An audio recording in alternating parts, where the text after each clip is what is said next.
Regresé. Hoy les voy a hablar del avión misterioso del Cangrejo Castro.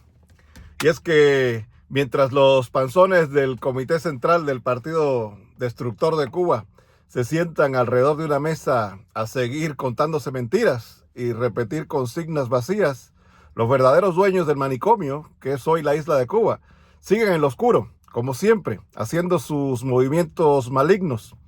Hace unos días, las Fuerzas Armadas de Estados Unidos interceptaron un barco fantasma procedente de Venezuela que se dirigía a Cuba y luego no se sabe dónde. No era una de esas lanchas pequeñas que transportan drogas de alta velocidad. No, era un supertanquero con capacidad para 2 millones de barriles de crudo, un barcotote. Navegaba bajo bandera guyanesa, solo que esto era falso. Iba cargado con petróleo de contrabando. Descargarían un poco para abastecer unas horas el desvencijado sistema, el desvencijado sistema eléctrico cubano, y el resto se enviaría a China o Irán, o sepa usted a qué otra nación de las que pertenecen al lado enemigo de la libertad. Bueno, pues la Secretaría de Guerra del gobierno de Trump lo interceptó, lo ocupó y lo confiscó. Para los que chillan diciendo que eso es un robo, les recuerdo que el orador Orate confiscó 3 refinerías de petróleo en la Cuba de 1960, refinerías de empresas norteamericanas y holandesas. Y lo peor es que no paró ahí, confiscó todo el país. Se los conté en mi libro Se acabó la diversión. Y sí, mientras los barrigones están en su inútil reunión, los verdaderos dueños de lo que queda de la isla siguen haciendo de las suyas.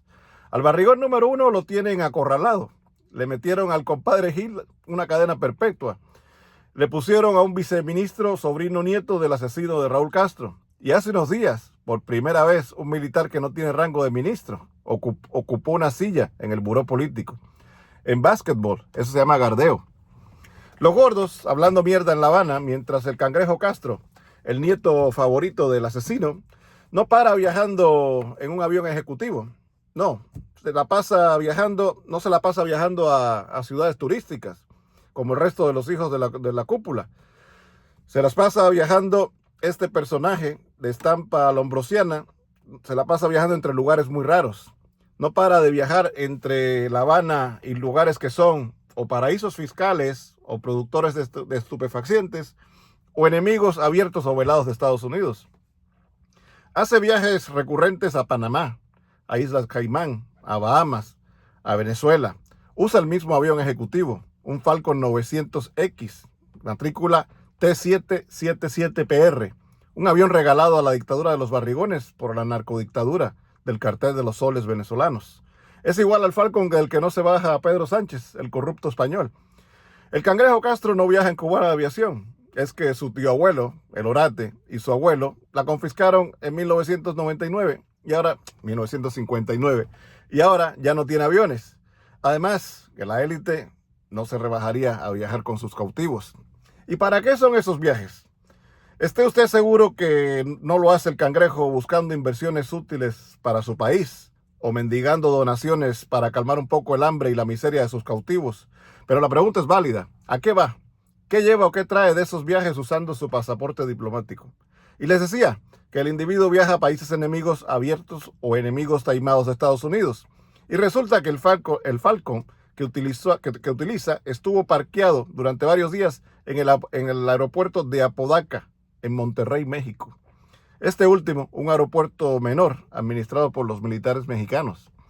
Tan solo el martes 9 de diciembre, en un solo día, estuvo en Islas Caimán, Cuba, Colombia y Panamá. Colombia y Panamá son países por los que entra y sale el contrabando venezolano. Y además estuvo en México. De acuerdo a un reportaje de Latinos, una plataforma mexicana, y la cito, dice: el 5 de diciembre, la aeronave salió desde Georgetown, la capital de las Islas Caimán, y llegó al aeropuerto de Panamá. Al día siguiente voló a Nueva Gerona, en Cuba. Sin embargo, al pasar 3 días, el 9 de diciembre, realizó una serie de numerosos viajes. Salió desde las Islas Caimán con dirección a la ciudad de Panamá y después a la isla Providencia, en Colombia. Más tarde, el T777PR volvió a aparecer en el radar de La Habana, Cuba, y de ahí comenzó su viaje a México, a donde llegó a Cozumel. Y ese mismo 9 de diciembre se trasladó desde Tulum, un aeropuerto también de los militares, desde Tulum al Aeropuerto Internacional del Norte, en Apodaca, Nuevo León, donde se reporta que permaneció por varios días. Qué raro, ¿verdad? El avión del Cangrejo Castro no aterriza en aeropuertos principales. Aterriza en islas, en Isla de Pinos, que allí no hay nada. No fue a Bogotá o Cartagena, aterrizó en la isla Providencia. Luego no fue al destartalado aeropuerto de la Ciudad de México, sino que entró por Cozumel, luego a Tulum y luego a Apodaca, todos aeropuertos de militares. Qué raro, ¿no? Hace unos meses, en el 2022, por México también pasó un avión. No era un Falcon, era un Boeing 747-300. Como el supertanquero, también portaba matrícula falsa. El avión descargó allí en México, no solo mercancías, sino también personas. Pero no eran turistas, eran miembros de la Guardia Revolucionaria iraní. Terroristas, pues. Qué raro, ¿no? Mientras tanto, los barrigones siguen en sus reuniones en La Habana. La prensa tiene puesta su atención en el cerco militar a la narcodictadura del Cartel de los Soles. Y los cubanos siguen sin electricidad, sin comida, sin medicinas, sin libertad y sin futuro. Pero el Cangrejo Castro, además de mandar a sus amigos a abrir empresas en Estados Unidos, se la pasa de un lado a otro tejiendo una telaraña de corrupción, de maldad. Y ahora su avión estuvo también en México. Sí, el socialismo totalitario que el orate y ahora ellos se impusieron sobre Cuba es un gran fracaso empobrecedor. Lo que estos hacen, me refiero a Gaesa, es tejer una maraña de corrupción. Por debajo, no sabemos qué están haciendo. Yo no soy periodista, pero me fijo en estas cosas. Me voy, pero puede que regrese. Hoy ando de guajiro. Nos vemos el viernes.